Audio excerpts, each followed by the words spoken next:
क्या होगा कि बाहरी आक्रांता यहाँ पे आ जाएंगे। इनका शुरुआती उद्देश्य जो था वह व्यापार करना था, लेकिन धीरे धीरे यहाँ के सिस्टम की कमियों का फायदा उठाते हुए यहाँ शासन करना प्रारंभ करेंगे, टैक्स वसूलेंगे, और वैसे सभी हथकंडा को अपनाएंगे जिनसे उन्हें मैक्सिमम क्या हो, बेनिफिट हो सके। तो इसी कंटेक्स्ट में हम बिहार के मॉडर्न हिस्ट्री को हम रखेंगे, जिसके अंतर्गत सबसे पहले हमें चर्चा करनी है क्या, यूरोपीय कंपनी का आगमन। तो जो यूरोपीय आएंगे अलग अलग एरिया में भारत के, है ना, वे बिहार भी पहुंचेंगे, क्योंकि बिहार जो था कुछ कुछ चीजों का प्रमुख केंद्र था, यहीं मिलता था। फिर ये लोग आएंगे, यहाँ शासन व्यवस्था अपना कायम करेंगे, लेकिन इनसे क्या होगा कि हर तरह के लोग हर तरह के लोग इनसे निगेटिवली क्या होंगे, प्रभावित होंगे। और उसमें से जनजाति भी प्रमुख थे, और यह विद्रोह करेंगे। फिर उसी का एक बृहद रूप, जो असंतोष व्याप्त था लोगों में, जो अंदर से गुस्सा भरा हुआ था, वह 1857 में फट जाएगा। और फिर अलग अलग टाइम पे क्या होगा, राष्ट्रीय आंदोलन के अलग अलग चरण होंगे, और इसमें बिहार अपना प्रमुख योगदान देता रहेगा। ठीक है। हम लोगों ने पढ़ा था कि लगभग 1300 ईस्वी के आसपास में क्या होगा कि बंगाल का पार्ट बन जाता है, और फिर अकबर के टाइम में भी रहेगा ही बंगाल का पार्ट, और फिर नवाब के हाथों बिहार वाला एरिया चला जाता है। और जब अंग्रेज आएगा तो मुख्य रूप से कलकत्ता वगैरह का विकास करेगा, बिहार पे ध्यान ही नहीं देगा। तो उस समय से पिछड़ापन का कई सारा कारण है बिहार का, है ना, कि नेग्लिजेंसी बहुत ज्यादा देखने को मिलती है। मध्यकालीन टाइम से ही आएगा, सब इसको रौंदते जाएगा, खाली इधर का जो भी विकसित चीजें हैं सब कुछ खत्म करेगा। अंग्रेज आएगा, वह भी लूटेगा यहाँ से, यहाँ विकास कुछ नहीं करेगा। ठीक है, बहुत सारे इसके कारण। तो फिर डिमांड होगी अलग बिहार की, और फिर 1912 में अलग बिहार बनता भी है। इसे हम अलग से देखेंगे। लेकिन अभी सबसे पहले हमें बस देखो, एक एक बात याद रखना है इसमें। मेन हिस्ट्री जब पढ़ेंगे तो हम बहुत सारी चीज पढ़ेंगे, है ना, मैप के माध्यम से चीजों को याद करेंगे भी, है ना, समझेंगे भी, रटेंगे भी, क्वेश्चन भी करेंगे, तीनों काम होना चाहिए हमारा। लेकिन हमें अभी बिहार के कंटेक्स्ट में बात करेंगे, यह चीजें बहुत ही लिमिटेड होगी, क्योंकि बिहार अब सत्ता का केंद्र नहीं है, लेकिन बिहार अपना कंट्रीब्यूशन देता रहा है। तो पहला पॉइंट क्या है बताओ, यूरोपीय कंपनी का आगमन। और इसमें सबसे पहले जो यूरोपियंस थे वह कौन आए थे, पुर्तगाली। भारत में भी सबसे पहले कौन आए, पुर्तगाली आए थे, है ना, पोर्टुगीज। और बिहार में भी आने वाले हैं पुर्तगाली। किसके थ्रू आए, तो हुगली नदी जो गंगा नदी है ना, उसके थ्रू पटना नाव के द्वारा पहुंचे। और जो पुर्तगाली लोग थे वह सोरा, सूती वस्त्र, चीनी मिट्टी के बर्तन, मसाले, ये सब जो हैं कहाँ, पटना से ले जाते थे। क्या क्या बोलो, सोरा, सूती वस्त्र, चीनी मिट्टी का बर्तन, मसाला, ये सब। तो पहला पॉइंट क्या हुआ कि सबसे पहले आने वाला यूरोपियन कौन था, पुर्तगाली, है ना। क्या लेने आते थे यहाँ से, सोरा। सोरा का इस्तेमाल कहाँ किया जाता था, सोरा का इस्तेमाल जो है बम बारूद बनाने में, है ना, बम बारूद बनाने में इसका सोरा का इस्तेमाल किया जाता है। और उसी को लेकर करके यह आते थे। ठीक है, सोरा को लेकर के ही, अब सोरा क्या होगा, इस एरिया में पाया जाएगा, है ना।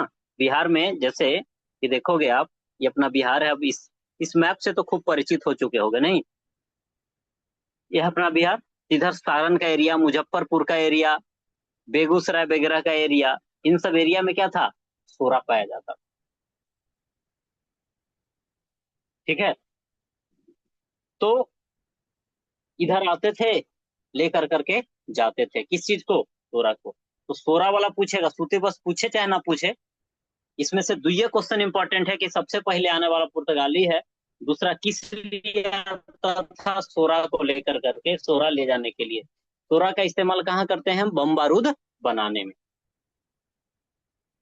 ठीक है, पोटेशियम नाइट्रेट वगैरह का नाम आपने सुना है? बोलो।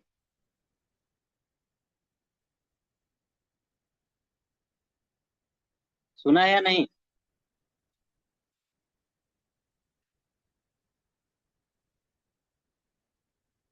पोटेशियम नाइट्रेट का नाम नहीं सुना है? कुछ बोल ही सुने नहीं रहे हैं। हो। पोटेशियम नाइट्रेट का फॉर्मूला क्या होता है? KNO3। थ्री। है ना? पोटेशियम का वैलेंसी एक, नाइट्रेट का वैलेंसी भी एक, बैलेंस होकर के यदि वैलेंसी एक्सचेंज होगा तो एक एक, और KNO3 हो जाएगा इसका। अच्छा, इसी को क्या कहते हैं? नाइटर कहते हैं, इसी को साल्टपीटर भी कहते हैं। ठीक है, इसी को सॉल्ट पीटर भी कहते हैं। ठीक है, या नाइटर। चलो, अब देखो अगला है डच। जो हॉलैंड देश का नाम सुनते हो, या नीदरलैंड, ठीक है, वही डच है आपका। तो यहाँ पे क्या किया? व्यापारिक कोठी खोला सबसे पहले। पहला क्वेश्चन उसमें क्या था ऊपर वाले में, कि सबसे पहले आया कौन पुर्तगाली। लेकिन यहाँ पे सबसे पहले व्यापारिक कोठी किसने खोला? यह है जो डच के द्वारा। ये क्वेश्चन ऑलरेडी पूछा हुआ है। ठीक है, कब खोला? तो 1632 ईस्वी में खोला। कहाँ में खोला? तो जो पटना कॉलेज है उसकी उत्तरी इमारत, है ना? और यह जो है, यह भी सूती वस्त्र, सोरा, ये सब ले जाया करता था अपने बिहार से। ठीक है, तो क्या दो तीन क्वेश्चन, तीन क्वेश्चन आपके दिमाग में है? पहला क्वेश्चन बताओ। पहला क्वेश्चन, सबसे पहले आने वाला यूरोपीय पुर्तगाली क्या ले पुर्तगाली। जाता था? सोरा। सुरा। दूसरा क्वेश्चन, आया पहले पुर्तगाली, अंग्रेज भी आएगा। अंग्रेज भी 1621 में अपना कोठी खोलेगा। कोठी माने ऑफिस। कोठी का मतलब क्या? अपना ऑफिस खोलेगा व्यापार को लेकर करके, लेकिन उसका असफल रहेगा। ठीक है, तो फिर कौन आएगा? कौन? डच। डेनिस। डच अपना व्यापारिक कोठी सफलतम पूर्वक खोल देगा, और कब खोलेगा? 1632 में। तो पहला खोलने वाला सफल रूप से डच। कब खोला? डच। 1632 में। है ना? इसके बाद देखो, अगला है अंग्रेज। अंग्रेज भी आया। हमने बोला ना कि डच से पहले अंग्रेज आया था व्यापारी कोठी खोलने के लिए, लेकिन 1621 नहीं, है ना? अब बीसी ध्यान रखेंगे। तो 1620 ईस्वी में क्या होगा? खोलेगा। बट क्या है दिक्कत इसमें? यह पटना के आलमगंज में खोलेगा। 16 से 21 में क्या हो जाएगा? यह बंद। ठीक है, और बंद हो जाएगा। तो फिर जब देखा कि डच बढ़ रहा है भाई, तो 1651 में फिर क्या करता है? यह व्यापारी कोठी फिर से यह खोल देता है। ठीक है, जब डच खोला था 1632 में, तो उस समय अंग्रेज यात्री था जिसका नाम है पीटर मुंडी। अपने मुंडी में इतना ही बतिया रखना है। 1632 में बिहार आया, देखा कि यहाँ व्यापार का खूब संभावना है। ठीक है, और फिर यह फैक्ट्री कहाँ? गुलजार बाग पटना में। गवर्नमेंट प्रिंटिंग प्रेस अभी है तत्काल में। गवर्नमेंट प्रिंटिंग प्रेस है, जैसे सरकारी नक्शा उक्सा नहीं छपता है खेत उत वाला, यही अभी छपता है।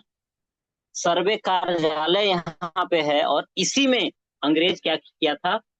अपना फैक्ट्री खोला था। और डच कहाँ खोला था? पटना कॉलेज के उत्तरी इमारत में।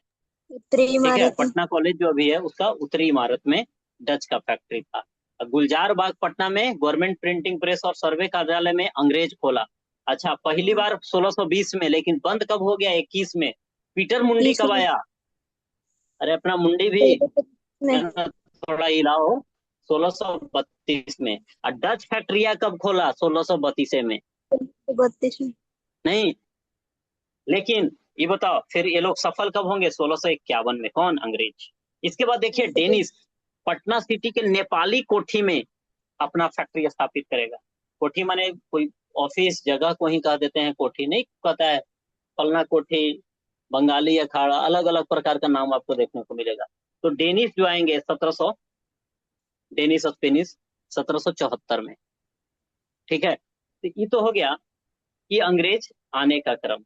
लेकिन आप देखेंगे कि ये सब जितना भी यूरोपीय आएगा ना, सब अपने में मारकाट करेगा, और अंततः, है ना, सबको मार मुर के कौन अकेले बचेगा? अंग्रेज। फ्रांसीसी को हराएगा, पुर्तगाली को हराएगा, सबको हराएगा, और प्रमुख रूप से बचेगा अंग्रेज, है ना। अंग्रेज जिसकी कहानी हम लोग बाद में करेंगे। ठीक है, अब देखिए तो बिहार, बंगाल और अंग्रेज की बात होगी यहाँ पे। बंगाल की बात इसलिए क्योंकि बिहार इसी के अधीन है, और अंग्रेज की बात इसलिए क्योंकि जितने भी आप देख रहे हैं, चाहे वो पुर्तगाली देखिए, डच देखिए, स्पेनिश देखिए, फ्रांसीसी देखिए, सब में क्या होगा? शक्तिशाली उभर करके आएगा कौन? अंग्रेज। चाहे अंग्रेज। जैसे भी हो, है ना, चाहे जैसे भी हो, साम दाम दंड भेद, हर तरह की नीति को अपना करके ये आगे बढ़ जाता है अंग्रेज। ठीक है, अब देखिए ये क्या होगा। मुगल शासक रहेगा, एक नाम था फर्रुख सियर, इसको घृणित कायर भी कहा जाता है ना, और मतलब डरपोक टाइप का, घृणित कायर। इस 1717 ईस्वी में क्या होगा? बंगाल एवं सूरत में अंग्रेज को कह दिया, देखो सोचो यहीं से कितना बड़ा गलती हुआ है। देश हमारा, पूरा सिस्टम पर कंट्रोल होना चाहिए हमारा। ये क्या कर दिया? कहा कि, क्या कहा कि भाई अंग्रेज, तुम क्या करो, बंगाल वाला एरिया में और सूरत वाला एरिया, अब सोचो, बंगाल और सूरत आप समझ सकते हो, यह वाली भी एरिया समुद्री इलाका है और यह भी समुद्री इलाका है। ठीक है, और प्रमुख क्या था? बंदरगाह। कहा जाता है कि पूरी दुनिया का अकेले 30 से 40% एक्सपोर्ट खाली बंगाल से होता था। यू कैन इमेजिन, है ना, द पावर ऑफ बंगाल। समझ सकते हैं उस समय का। पूरा दुनिया कितना बड़ा है, उसका 40% लगभग खाली बंगाल कवर कर रहा है। इट मीन्स रिचनेस का लेवल, है ना, बहुत ऊपर तक का था बंगाल का। खैर, ये क्या होगा, इस एरिया में छूट दे दिया क्या कि भाई सिक्का भी चला सकते हो अपना, और टैक्स से भी माफ कर दिया था। मतलब बहुत बेकार टाइप का सिस्टम, एक प्रकार से कहो कि विदेशी वो लोग आएगा, है ना, बड़ा इजिली व्यापार कर लेगा, जबकि यहाँ के लोगों को है जो व्यापार करने के लिए टैक्स देना पड़ता था। ठीक है, यही कहा जाता है ईस्ट इंडिया का मैग्ना कार्टा। कब? 1717। कौन दिया? फर्रुख सियर ने। हम पढ़ेंगे कि मैग्ना कार्टा क्या है ना, जिसको सुनहरा फरमान बोलते हैं।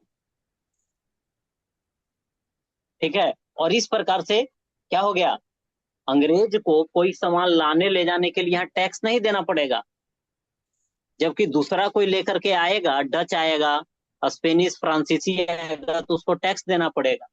यहाँ के लोग इवन यदि अपने सामान को बेचना चाहें, यहाँ से बाहर ले जाएंगे, टैक्स देना पड़ेगा, तो सामान इसकी महंगी हो जाएगी। महंगा सामान कौन खरीदेगा? खरीदेगा तो कम कर देगा। महंगा हो गया, सामान कम खरीदेगा, यानी बिक्री कम हुआ, तो प्रॉफिट भी घट जाएगा। और इस प्रकार से फिर आप देखेंगे कि क्या होगा, ब्रिटेन में इंडस्ट्रियलाइजेशन, है ना, मशीन से बने सामान को वहां से ला करके यहाँ रख देता था, इसको टैक्स वैक्स तो देना नहीं पड़ता था। यहाँ के सामान जो हैंडीक्राफ्ट वाले थे, हाथ से बनाए जाते थे, वे सब महंगे पड़ने लगे मशीन वाले की अपेक्षा। टैक्स लगने के कारण से चीजें उतनी अब बिक नहीं पाती थी क्योंकि ज्यादा महंगा था। और धीरे धीरे यहाँ का हमारा क्या किया, हैंडीक्राफ्ट सिस्टम पूरा तरीके से पंगु कर देता है, खत्म। लोग गरीबी, बेरोजगारी, बदहाली में जीने को मजबूर हो जाते हैं। जो हम एक्सपोर्टर थे, हम इंपोर्टर बन जाते हैं। हम एक्सपोर्टर थे क्या, बने हुए मटेरियल को बेचने के लिए, अब हमारा केवल सस्ते दामों पे रॉ मटेरियल यहाँ से जा रहा था, है ना। तो खैर इसमें व्यापार को बढ़ाने में 1717 वाला फरमान का बहुत बड़ा योगदान है। अब सोचो ये क्या होगा, अंग्रेज धीरे धीरे मजबूत हो रहा है कि कमजोर। व्यापार खूब कर रहा है, पैसा खूब कमा रहा है, तो मजबूते ना होगा, है ना। जानते हो अंग्रेज इसके बाद क्या सिस्टम बनाया था, कहा कि जितना बेईमान है, कहाँ, अंग्रेज जितना बेईमान, कहा कि ब्रिटेन में जितना बेईमान व्यापारी है ना, सबको इकट्ठा करता है, कहता है चलो कहाँ, भारत में, है ना। सबको बुला करके, और सब बेईमान को बुला करके क्या किया, भारत को लूटा। खैर इस कंटेक्स्ट में आपको थोड़ा, आप रिलेट कम कर पाएंगे, लेकिन जब पढ़ेंगे हम लोग तो चीजें थोड़ी रिलेट हो पाएगी। खैर, तो 1717 के बाद क्या होगा, इसको मोनोपॉली मिल जाएगा, व्यापारिक अधिकार, एकाधिकार, ठीक है। इसके बाद इसी समय मुर्शिद कुली खां बंगाल का क्या बनता है, सूबेदार, ठीक है। साथ में उड़ीसा की भी सूबेदारी इसके पास मिल गई थी 1719 में। सूबेदार मतलब समझते हो, उस वाले एरिया से टैक्स उक्स वसूलेगा, यही उस वाले एरिया का समझो राजा हो गया। मुर्शिद कुली खां के बाद है जो सुजाउद्दीन गद्दी पर बैठता है ना। और फिर बिहार प्रदेश 1733 में बंगाल के अधीन हो जाएगा, है ना। और बिहार का उस समय उप सूबेदार बनता है 1733 में अलीवर्दी खां। अभी एकदम रिलेट नहीं हो पाएगा, धैर्य रखना, ठीक है, केवल धैर्य रखना है ये सब बातों को लेकर करके। खाली हम बिहार का कंटेक्स्ट पढ़ रहे हैं इसलिए चीजें समझ में थोड़ी सी कम आएगी। अब देखो इस वाले को, देखो थोड़ा सा देखो, फर्रुखसियार 1717 में अंग्रेजों को व्यापारिक फरमान दे दिया। और उस समय पहली बार बंगाल का नवाब बनाया गया, किसको, 1717 से 1727, इसको याद करना है, मुर्शिद कुली खां। फिर देखो 1727 से 1739 सुजाउद्दीन, और गिरिया के युद्ध में सुजाउद्दीन को मार देगा और गद्दी पर बैठ जाएगा कौन, है ना, सरफराज खां। सॉरी, सुजाउद्दीन को नहीं मारेगा, सरफराज खां गद्दी पर बैठेगा, और सरफराज खां को मार देगा कौन, अलीवर्दी खां। और यह 1740 से लेकर के 1756 तक रहेगा। और उसका फिर नाती रहता है सिराजुद्दौला, है ना। तो ये देखो, ये अंग्रेज के साथ तालमेल बैठा के रहता था। ये सब है कहाँ, बंगाल वाला एरिया में, बंगाल का राजा है समझो, है ना। ये अलीवर्दी खां का एक स्टेटमेंट है कि अंग्रेजों को यदि छेड़ोगे, है ना, तो वह मधुमक्खी की तरह काट काट के मार डालेगा। ये किसका स्टेटमेंट है, अलीवर्दी खान। और कहा कि यदि इसको छोड़ दोगे तो यह हमें शहद देगा। इसलिए अलीवर्दी खां क्या करता है, अंग्रेज से लड़ाई उड़ाई नहीं करेगा। लेकिन उसका नाती था सिराजुद्दौला, वह गद्दी पे बैठेगा, बड़ा ही टेंशन के बाद बैठता है क्योंकि इसके कई सारी बेटी रहेगी। वो लोग चाहेंगे कि हमारा बेटा गद्दी पे बैठे, तो इसके घर में ही बहुत सारा विरोध होता है, फिर भी यह गद्दी पे बैठता है। देखता है कि तो अंग्रेज बड़ा भ्रष्टाचार कर रहा है, हमारे यहाँ के लोग जो है टैक्स दे रहे हैं, अंग्रेज टैक्स से नहीं दे रहा है। तो कहा कि तुम टैक्स नहीं देगा तो यहाँ के लोगों से भी टैक्स नहीं लगेगा, और अंग्रेज तुम्हारी मनमानी नहीं चलेगी।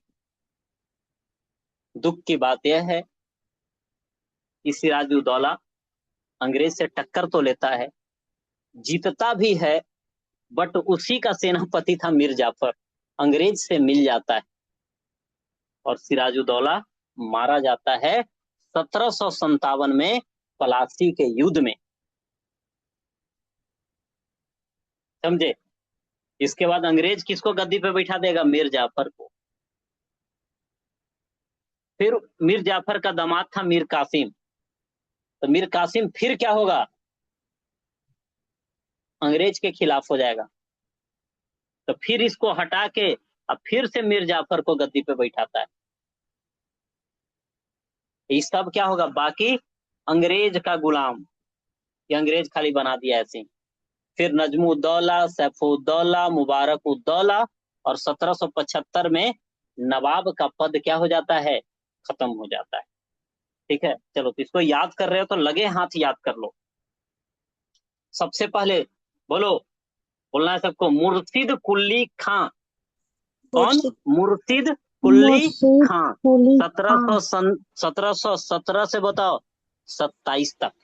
27 फिर सुजाउद्दीन 1727 1727 से 39 39 तक। 1739 तक 39 से 40 रहेगा सरफराज खां, और इसको मार देगा मार के गद्दी पर कौन बैठेगा? अलीवर्दी खां। अलीवर्दी खां। अलीवर्दी खां लंबे टाइम तक क्यों टिका रहा बताओ?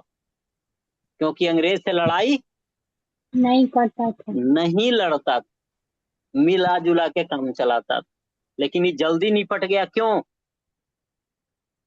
क्योंकि अंग्रेज से लड़ाई लड़ गया। यही टाइम में प्लासी का क्या होगा? युद्ध। युद्ध। क्वेश्चन पूछेगा कि प्लासी के युद्ध, प्लासी क्या है? जगह का नाम, कहाँ में है? बंगाल में। और बंगाल प्लासी के युद्ध के समय बंगाल का नवाब कौन था? सिराजुद्दौला सिराजुद्दौला। अंग्रेज के फेवर वाला कि अंग्रेज के अगेंस्ट वाला? अगेंस्ट वाला। अगेंस्ट वाला। ठीक है, तो धीरे धीरे चीजें जुड़ेगी।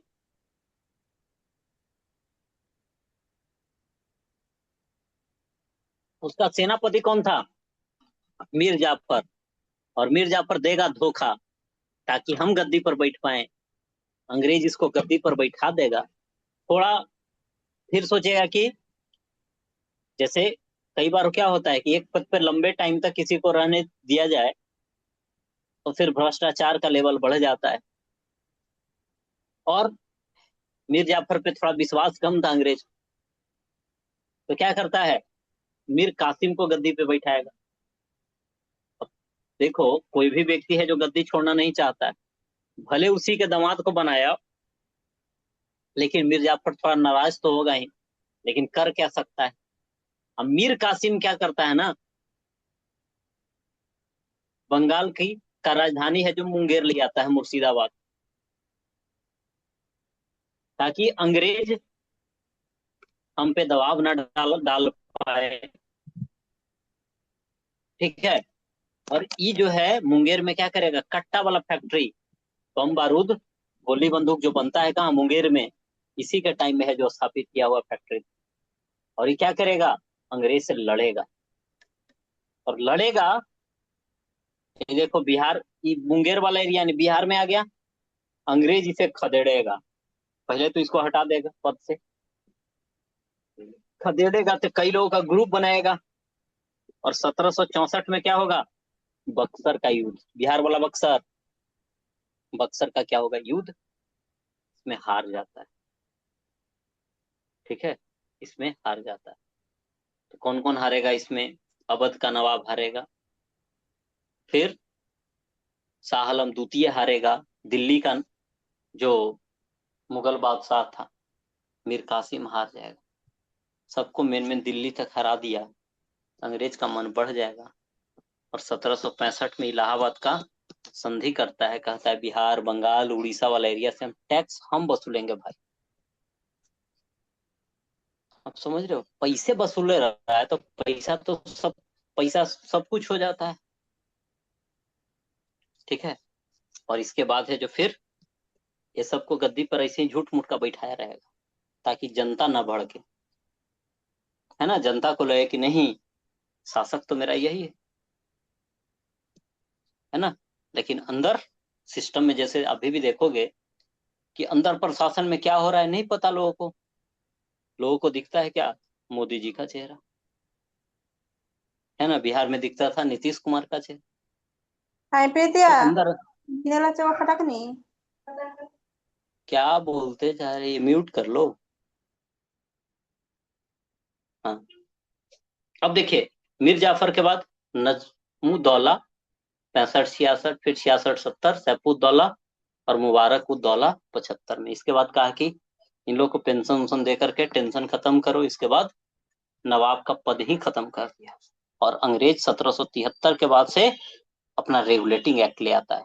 खैर, तो पहला याद हुआ मतलब मुर्शिद कुली खां शुरू का नवाब, फिर सुजाउद्दीन, सरफराज, अलीवर्दी खां, सिराजुद्दौला के बाद मीर जाफर, मीर जाफर के बाद मीर कासिम, फिर मीर जाफर बनेगा, है ना, फिर मीर जाफर बनेगा। तो देखिए 1764 में हुआ क्या, बक्सर का युद्ध।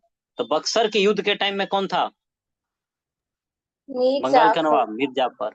और प्लासी के युद्ध के टाइम में कौन था, सिराजुद्दौला। सिराजुद्दौला। इसलिए याद इसको करने के लिए हमने जोर दिया। अब देखिए, तो पहला तो याद हो गया कि मुर्शिद कुली खां, फिर सुजाउद्दीन, फिर सरफराज खां। तो सरफराज खां है जो 1739 में क्या होता है, बंगाल का नवाब बनेगा, लेकिन अयोग था, अयोग रहेगा तो उसको कूट पीट के मार पीट के भगा देगा।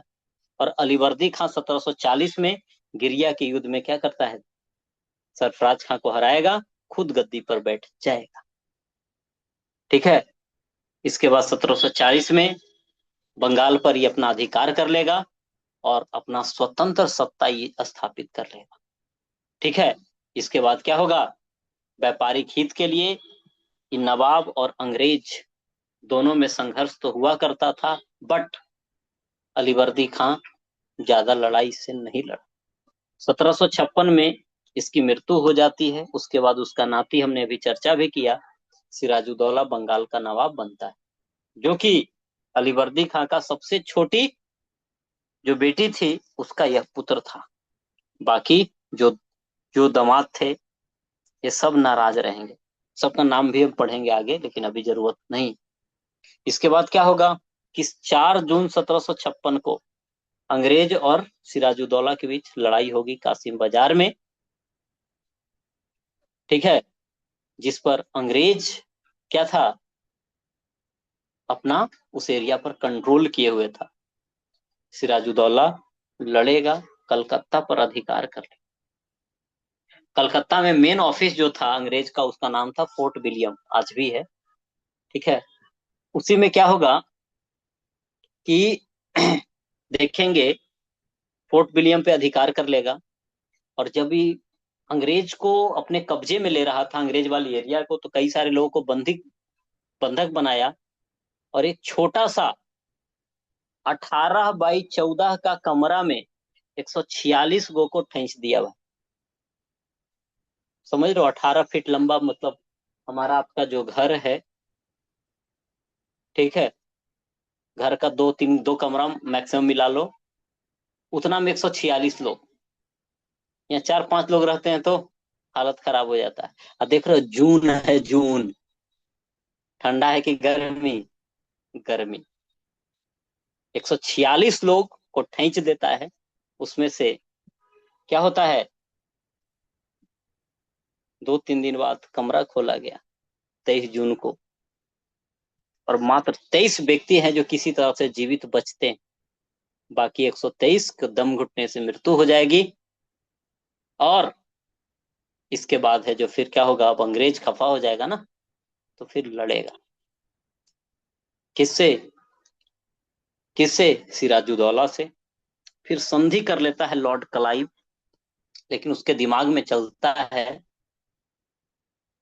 ना, उसके दिमाग में क्या चलता है कि हमारे 123 लोगों को मारा है। ठीक है। जबरदस्ती अली नगर का संधि होता है, तो क्वेश्चन पूछेगा कि अली नगर का संधि कब हुआ, में। अलीनगर मतलब कलकत्ता का ही संधि है, कलकत्ता का नाम बदल करके अलीनगर रखा गया था। ठीक है, तो यह देखेंगे। इसके बाद क्या होगा, 23 जून 1757 को, अगले साल, देख रहे हो एकदम डेट, डेट देखो, डेट 23 जून 1757। और यहाँ क्या था, 23 जून 1756, एक साल एकदम ठीक बाद अलीनगर का संधि किया था। कहा था कि न तुम मेरे एरिया में आना, न हम तुम्हारे एरिया में जाएंगे, न तुम मेरे काम में टांग अड़ा, न हम तुम्हारे काम में टांग अड़ाएंगे। ठीक है, लेकिन जबरदस्ती क्या होगा, जबरदस्ती क्या होगा, पहले संधि किया। नहीं होता है कि लड़ने का बहाना ढूंढ रहा था, अंग्रेज कह दिया कि भाई तुमने इस संधि का क्या किया है, उल्लंघन, अब हम करेंगे आक्रमण। और 23 जून 1757 को क्या होगा, गंगा की सहायक भागीरथी नदी, पलासी के मैदान में युद्ध होगा, जो कि जो कि क्या जो सिराजुद्दौला था अपने मीर जाफर सेनापति के साथ, राय दुर्लभ दीवान के साथ, मनिक चंद प्रभारी अधिकारी के साथ, अमित चंद व्यापारी थे, जगत सेठ बैंकर थे, इन सब के साथ युद्ध के मैदान में तो जाता है, लेकिन ये सब है जो किसके तरफ से हो जाता है, सब अंग्रेज की तरफ से। सोचो कितना बड़ा धोखा किसके साथ हुआ, सिराजू दौला के साथ। ठीक है, लेकिन दो व्यक्ति थे, एक मीर मदान और मोहनलाल, ये सिराजुद्दौला की तरफ से लड़े, लेकिन सब मेन मेन तो सेनापति ही चला गया, मतलब समझ रहे हो, सेनापति के इशारे पे ही कौन चलता है, सैनिक चलता है। और इसके कारण से क्या होगा, इसके कारण से मीर जाफर का पुत्र जो मीरन था, इसके इशारे पर सिराजुद्दौला को मार दिया जाता है। ठीक है, तो यहाँ पे दगाबाज कौन निकला, मीर जाफर। जाफर। ठीक है, दगाबाज मीर जाफर निकला। तो बंगाल के पॉलिटिक्स में भी अभी सुन रहे होगे तो खूब आता था मीर जाफर का नाम। ठीक है, खैर, सिराजुद्दौला अब तो अपने दम पे कोई नवाब है नहीं, ये अंग्रेज का गुलाम टाइप का है, तो कठपुतली नवाब बनता है। ठीक है, 1760 तक रहेगा। इसके बाद फिर उसका दामाद मीर कासिम है जो बंगाल का नवाब बनता है। लेकिन अंग्रेजों से बचने के लिए ये अपनी राजधानी मुर्शिदाबाद से कहाँ ले आता है, मुंगेर, मुंगेर। है ना। इसके बाद है जो ये क्या किया, अंग्रेज से लड़ाई लड़ने का ठान लिया कि अंग्रेज को मार उड़ के भगाना है। तो गुरगिन खान नाम का एक अर्मेनिया का व्यक्ति था, तोप उप चलाने में बड़ा माहिर था, इसको रखता है। ठीक है, राम नारायण को बिहार का है जो सूबेदार आपका क्या करेगा, घोषित करेगा। लेकिन नहीं होता है कि फिर से 1757 जैसी कोई घटना ना घट जाए। ठीक है, तो कुछ ऐसा लगा होगा भ्रष्टाचार को लेकर के, तो बर्खास्त किया, उसकी हत्या भी करवा देता। कारण क्या था कि आय व्यय का ब्यौरा ही नहीं देना चाह रहा था, कौन, राम नारायण। इसके बाद आप देखेंगे मीर कासिम जो कि बंगाल में था, अब मुंगेर में आ गया। पटना में अंग्रेज का ही कंट्रोल था, पटना पर अधिकार कर लेगा कौन, मीर कासिम। इसके बाद है जो 24 जून 1763 को अंग्रेज एजेंट एलिस ने पटना पर अधिकार कर लिया। और ये जब आया एलिस, तो एलिस की हत्या कौन कर देता है, मीर कासिम। ठीक है, जिसे पटना हत्याकांड के रूप में क्या किया जाता है, जाना जाता है। तो अंग्रेज से अब अच्छा बन नहीं रहा था मीर कासिम का, तो फिर से मीर जाफर को गद्दी पर बैठा दिया जाता है ना। इसके बाद आप देखेंगे कि मीर कासिम को गद्दी से हटा दिया गया, तो सत्ता से जब बेदखल होता है आदमी, तो फिर क्या करेगा, चाहेगा किसी तरह से उसकी प्राप्ति हम करें। तो अवध का नवाब शुजा-उद-दौला और मुगल बादशाह शाह आलम द्वितीय से गठजोड़ करेगा। तीनों की संयुक्त सेना अंग्रेज की सेना से लड़ेगा 22 अक्टूबर 1764 को। कहा? बक्सर में, जिसे बक्सर की युद्ध के नाम से जाना जाता है। और उस समय अंग्रेज का सेनापति कौन था? हेक्टर मुनरो, मुंडो। जिसमें तीनों का सेना हार जाता है ना। और इस समय बंगाल का नवाब जाफर। मिर्जा। ठीक है, इसके बाद देखिए अक्टूबर है 1764, फिर अगले साल 12 अगस्त 1765 को इलाहाबाद की क्या होती है? संधि। इसके तहत मुगल बादशाह शाह आलम द्वितीय को 26 लाख रुपया पेंशन देगा ईस्ट इंडिया कंपनी, और बदले में कहा कि बिहार, बंगाल, उड़ीसा का दीवानी व्यवस्था हम लेते हैं। इसमें क्या होगा? हम टैक्स वसूलेंगे, है ना, हम टैक्स वसूलेंगे।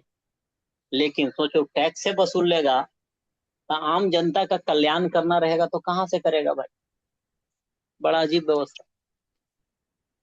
तो जनता यदि त्रस्त हो किसी समस्या को लेकर के, तो उसका जिम्मेवार है जो लोकल राजा होगा। अब पैसा वसूल के लेके चला जा रहा है अंग्रेज। खैर, तो 1764 में क्या होगा बताइए? बक्सर का युद्ध। 12 अगस्त, डेटवा पूछा है, 12 अगस्त 1765 को इलाहाबाद का संधि हो। ठीक है, इसके बाद देखिए बंगाल में लॉर्ड क्लाइव जो है द्वैध शासन लगाता है। द्वैध शासन माने ये ड्यूअल गवर्नेंस की बात हो रही है। एक तो हो गया टैक्स वसूलने वाला, है ना, एक हो गया आपका टैक्स वसूलने वाला, और एक जो हो जाता है वह क्या? शासन व्यवस्था को चलाने वाला। तो देखो, टैक्स वसूलने का कहा कि हमारे पास दे दो, और बाकी प्रशासन चलाना है तुम चलाओ। फिर क्या होगा? 1770 में अकाल पड़ेगा। पटना, भागलपुर, दरभंगा, इन सभी एरिया में स्थिति होएगी खराब। और उसके बाद क्या होगा? 1772 में बायरन हेस्टिंग्स के द्वारा ये जो 65 में लगाया था द्वैध शासन, इसको क्या कर देगा? समाप्त। साथ ही नवाब जो था झूठ मुठवा, उस पद को भी क्या कर दिया? खत्म। और अंतिम जो नवाब था मुबारक उद दौला, मुबारक उद दौला। अब देखिए 1765 में दीवानी अधिकार जो मिला था अंग्रेज को, तो बिहार से राजस्व वसूलने के लिए दो व्यक्ति थे। एक राजा सिताब राय, है ना, राजा सिताब राय, और यह जो थे दीवान थे। तो राजा सिताब राय का खाली नाम याद रखिए, एक बार सुन लिए है ना, बस उतना काफी है अभी। बंगाल के लिए मोहम्मद रजा खां को, और उड़ीसा के लिए है जो राय दुर्लभ को चुना जाता है। फिर से देखिए 1783 में अकाल पड़ेगा। जांच अधिकारी बनेगा कौन? शोर को बनाया जाएगा। यही सुझाव देगा कि भाई अकाल पड़ते रहता है, तो क्या करो? अनाज का भंडारण करो। तो वही 1784 ईस्वी में सुझाव देगा, और जॉन गार्स्टीन नामक ब्रिटिश इंजीनियर के द्वारा गोल घर का क्या करवाया जाता है? पटना में निर्माण कराया जाता है 1784। ठीक है, तो यह जो हमारी चर्चाएं थी अभी, वह किससे संबंधित है बताओ? यूरोपियों के आगमन से संबंधित। ठीक है, अगली चर्चा हम करेंगे जनजातीय विद्रोह पर, लेकिन उससे पहले कौन कौन से की पॉइंट हमें ध्यान रखने हैं उसका हम करेंगे रिवीजन। ठीक है, चलो जरा बताना फटाफट। सबसे पहले आया कौन हमारे यहाँ पुर्तगाली में? सबसे पहला पुर्तगाली कौन है? सबसे पहला यूरोपीय कौन आया? पुर्तगाली, है ना। किस लिए आता था? सोरा के लिए। सोरा को हम क्या कहते हैं? Potassium nitrate saltpetre. किस में इस्तेमाल होता है बताओ? बम बारूद बनाने में, है ना। फिर डच आएंगे। पहला फैक्ट्री कौन खोला? डच खोला। कब खोला? डच 1632 में खोला, है ना। 1632 फिर ईस्वी अंग्रेज आएगा 1620 में खोलेगा, लेकिन 21 में बंद हो जाएगा। तो पीटर मुंडी आया यहाँ 1632 में, देखा सब कुछ अच्छा अच्छा है। तो फिर अंग्रेज कब सफल हुआ? 1651 में यहाँ फैक्ट्री खोलने में, जो कि गवर्नमेंट प्रिंटिंग प्रेस अभी जो है वहां पे खोला था। फिर डेनिस आएगा, नेपाली कोठी में अपना फैक्ट्री खोलेगा, लेकिन सबको हरा उरा कर करके कौन शासन में इधर मतलब सबसे मजबूत कौन निकल के आएगा? अंग्रेज। अंग्रेज को कब व्यापारिक फरमान फर्रुखसियार दे देगा? 1717 में, है ना। 17 ईस्वी में। जिसके तहत क्या था? इसको टैक्स उक्स देना नहीं था, टैक्स देना नहीं था। इसके बाद है जो फिर क्या होगा, सेम टाइम में बंगाल वाला एरिया का नवाब कौन बन जाता है? मुर्शिद कुली खा खां। मुर्शिद कुली खां के बाद कौन बनेगा? सुजाऊ सिंह। और इसी के टाइम में बिहार वाला एरिया बंगाल के अधीन हो जाता है। फिर सरफराज खां बनेगा, लेकिन गिरिया के युद्ध में इसको मार देगा कौन? अलीवर्दी खा अली वर्दी खां। यह लंबे समय तक टिका रहेगा क्योंकि लड़ाई झगड़ा कम करेगा ही। लेकिन इसकी मृत्यु कब हो जाएगी? 1756 में। तब गद्दी पर कौन बैठेगा? उसका नाती कौन? सिराजुद्दौला सिराजुद्दौला। यह क्या करेगा? अंग्रेजों से लड़ेगा, है ना। अंग्रेजों से क्या करेगा? लड़ेगा। और एक घटना बड़ा फेमस है, क्या? ब्लैक होल ट्रेजेडी, काल कोठरी वाला घटना कब का है? आपका 20 जून 1776। 3 दिन तक बंद रखेगा, है ना। 23 आदमी बचेंगे और 123 चले जाएंगे, ठीक है। अलीनगर का संधि होगा इसी को लेकर के 9 फरवरी 1757 को। लेकिन 23 जून 1757 को क्या होगा? प्लासी का युद्ध, जिसमें सिराजुद्दौला अकेला हो जाएगा। धोखा उसका सेनापति कौन दे देगा? मीर जाफर, है ना। और मीरन के कहने पे सिराजुद्दौला की हत्या कर दी जाएगी। इसके बाद जो भी गद्दी पे बैठेगा वह क्या होगा? ओरिजिनल वाला नहीं होगा। किसका कठपुतली होगा? अंग्रेज का कठपुतली हो जाएगा। लेकिन मीर जाफर को हटा करके उसका दामाद को बनाता है मीर कासिम को। मीर कासिम, है ना, ये क्या किया? कहा कि अंग्रेज बड़ी तंग करता है, राजा बना दिया है, इसका मतलब क्या? गुलाम तो नहीं है। ये क्या करेगा? राजधानी कहाँ बदल के लाएगा? बताओ। मुर्शिदाबाद से मुंगेर। क्वेश्चन यही पूछेगा भाई, है ना। अंग्रेज फिर कहाँ पे अधिकार कर लेगा? बताओ। पटना पे। पटना में किसको मार देगा? एलिस को। अंग्रेज होगा गुस्सा, किसको हटा देगा? मीर कासिम को। और गद्दी पर किसको फिर से बैठा देगा? मीर जाफर को, है ना। मीर जाफर को फिर से गद्दी पर क्या कर देगा? बैठा देगा, है ना, मीर जाफर को। फिर क्या होगा? जब गद्दी से इसको हटाया जाएगा तो क्या होगा? यह अवध के नवाब सुजाउद्दौला मुगल बादशाह शाह आलम द्वितीय के साथ मिलकर के लड़ाई करेगा, जिसमें अंग्रेज की तरफ से कौन था हेड? हेक्टर मुंडो। किसको हराएगा बक्सर के युद्ध में? ये तीनों को हरा देगा। कब हुआ? 22 अक्टूबर 1764 को। इसी को लेकर के इलाहाबाद का संधि होगा 12 अगस्त 1765 को। इसी के तहत कितना लाख रुपया? 26 लाख रुपया मुगल सम्राट को देगा, लेकिन कहेगा कि भैया ये एरिया का क्या वसूलने दो? टैक्स, पैसा दे दो इस एरिया का। उस समय बंगाल का गवर्नर जो था वह क्लाइव था। और कौन सा शासन लाया है? द्वैध। द्वैध माने दो तरह का शासन, आधा हम करेंगे आधा तुम। कहा कि हमको कौन वाला दो? पैसा वाला, टैक्स वाला। तुम क्या करो? जनता की समस्या को हल करो। पैसा नहीं रहेगा तो कैसे होगा डेवलपमेंट? समझ रहे हो? तो जनता आएगा बोलने के लिए राजा के पास ही, अब पैसा लिया है कोई और। लेकिन 1770 में अकाल पड़ेगा, जिसके कारण से 1765 में जो व्यवस्था द्वैध शासन का आया था खत्म कब होगा? 1772। खत्म करने वाला तो क्वेश्चन पूछता है कि द्वैध शासन लाया कौन? क्लाइव। और द्वैध शासन खत्म कौन किया? वारेन हेस्टिंग्स 1772 में। नवाब का पद भी खत्म हो जाएगा। और इस समय, है ना, बिहार में बताओ टैक्स वसूलने के लिए किसको रखा गया था? राजा सिताब राय को। बंगाल में किसको रखा गया था? मोहम्मद रजा खां को। उड़ीसा में किसको रखा गया था? राय दुर्लभ। दुर्लभ। फिर से अकाल पड़ेगा और 1784 में गार्स्टीन क्या बोलेगा कि भैया क्या बनाइए, गोल घर। घर बना दीजिए।